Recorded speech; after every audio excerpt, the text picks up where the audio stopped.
L'heure est grave. Serge Petit-Demange, bonjour. Bonjour Monsieur Chaumont. Je pense que vous avez un message important à apporter aux différents corps de l'armée ainsi qu'aux forces de l'ordre. Oui, c'est exact. Je tiens à lancer un appel en direction de l'armée et des forces de l'ordre. Très bien, nous vous écoutons.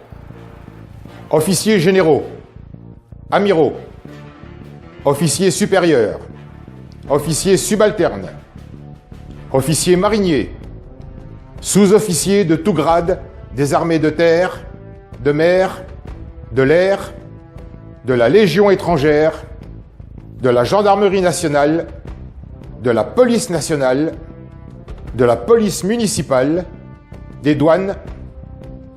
Renaissance de la République française s'adresse solennellement à vous. L'heure est alarmante. Il n'est pas vous manquer de respect pour ce qu'un citoyen veut vous dire, pour ce que vous allez entendre. Loin s'en faut.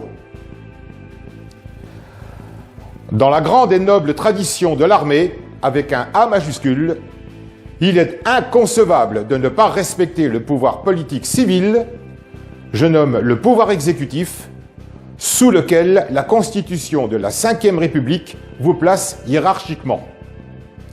Il est impensable, pour un Français portant l'uniforme avec fierté et honneur, de ne pas obéir. Il est impensable de désobéir à son chef constitutionnel. Pourtant, le 5 décembre 2016, un événement catastrophique, excessivement menaçant, une traîtrise, est venu dévaster l'harmonie démocratique. Un second événement en découlant directement est né le 9 mai 2018. Pour celles et ceux d'entre vous qui ne le savent pas encore, et cela peut se comprendre vu la rétention volontaire d'informations par quasiment l'ensemble des médias, le moment est venu de vous alerter très précisément, sans laisser le moindre doute, quant à la situation de notre patrie. Ce que je vais vous dire est vérifiable sur le site officiel www.legifrance.gouv.fr. Le 5 décembre 2016, le Premier ministre de l'époque, Manuel Valls, a décrété la création de l'Inspection générale de la justice, plaçant l'autorité judiciaire, l'un des trois piliers de notre démocratie, sous le contrôle direct du ministre de la Justice, sous le contrôle direct du pouvoir exécutif. Ce décret porte le numéro 2016-1675. Il a été publié au journal officiel numéro 283 le lendemain 6 décembre pour une entrée en vigueur le 1er janvier 2017. Pourtant, l'indépendance de l'autorité judiciaire, s'agissant des magistrats du siège, était garantie par l'article 64 de la Constitution.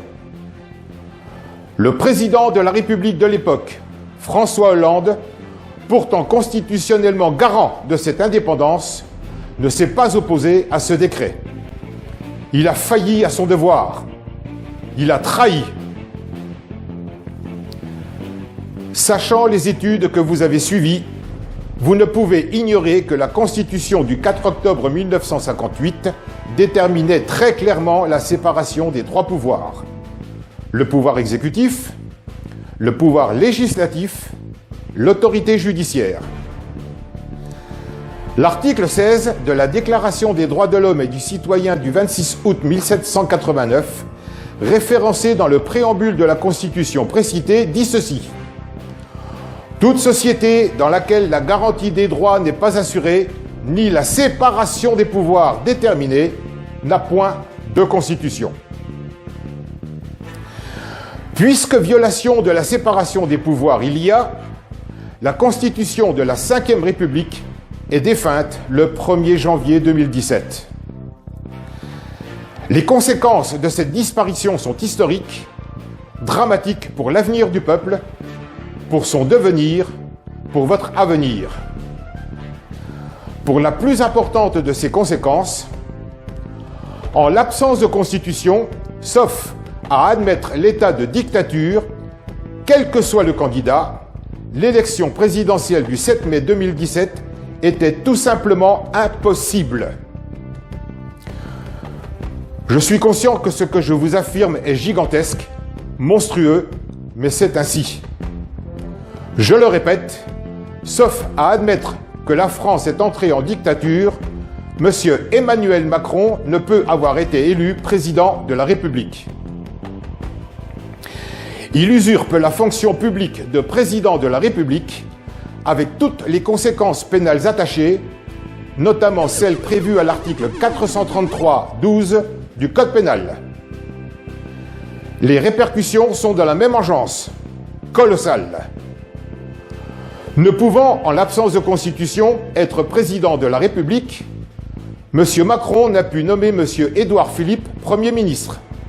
De ce fait, l'illégal Premier ministre n'a pu proposer les membres de son gouvernement à M. Macron. La France est officiellement gouvernée depuis plus d'1 an par des usurpateurs.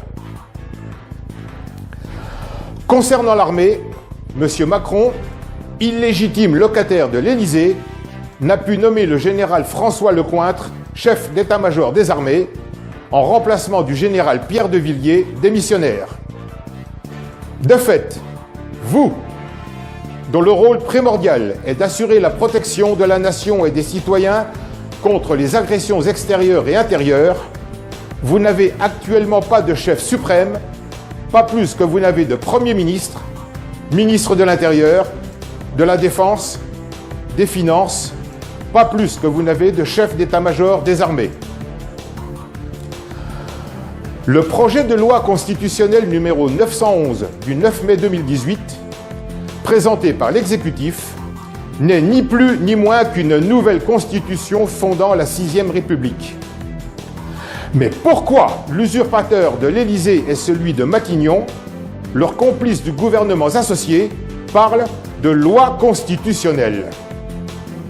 Eh bien, tout simplement parce qu'une loi est votée par le Parlement, pas par consultation du peuple, pas par référendum. On ne peut modifier une chose que si celle-ci existe.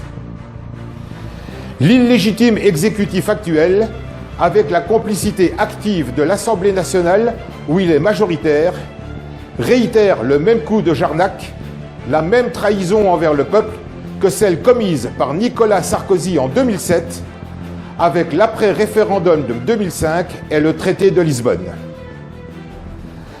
Cette prise de conscience effectuée, les faits dénoncés vérifiables et vérifiés, en vertu de l'article 433-12 du Code pénal, le peuple de France attend de vous, forces de l'ordre, que vous procédiez à l'arrestation de M. Emmanuel Macron et au placement en résidence surveillée des membres du gouvernement. En aucun cas, votre intervention salutaire ne peut être considérée comme un coup d'État, puisque le pouvoir exécutif est illégitime. Nous sommes plutôt dans le cadre d'une opération d'assainissement public. Conformément à l'article 7 de la Constitution, avant sa disparition, M. Gérard Larcher, président du Sénat avant l'entrée en vigueur du décret Félon, déjà officiellement sollicité le 29 mars 2018 par une délégation de Renaissance de la République française qui s'est déplacée au Sénat, devra assurer l'intérim. S'il se soustrait à cette responsabilité constitutionnelle ou est empêché, l'article 7 prévoit que c'est le gouvernement qui devra alors assurer l'intérim. Mais ce gouvernement, illégitime comme démontré clairement ci-avant, ne pourra pas assumer cette fonction. Reste le président fondateur de Renaissance de la République française, volontaire qui, si elle lui est proposée, acceptera cette charge, comme déjà officiellement annoncé le 13 novembre 2017, le temps nécessaire au rétablissement légal de la Constitution, au rétablissement de l'état de droit, au rétablissement de l'entière souveraineté du peuple. Je ne saurais trop alerter la Direction générale de la sécurité intérieure du rôle qu'elle va avoir à tenir, soit aux côtés des usurpateurs, avec une moralité assimilable à celle de la police de Vichy durant la Seconde Guerre mondiale, soit aux côtés du peuple.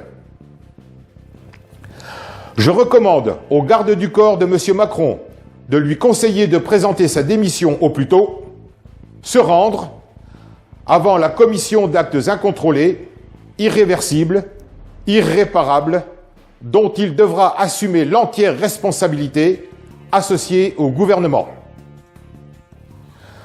Soldats, marins, aviateurs, légionnaires, gendarmes, policiers, douaniers, la nation a besoin de vous. Elle vous appelle. Elle compte sur vous. Elle a confiance. Vive la France!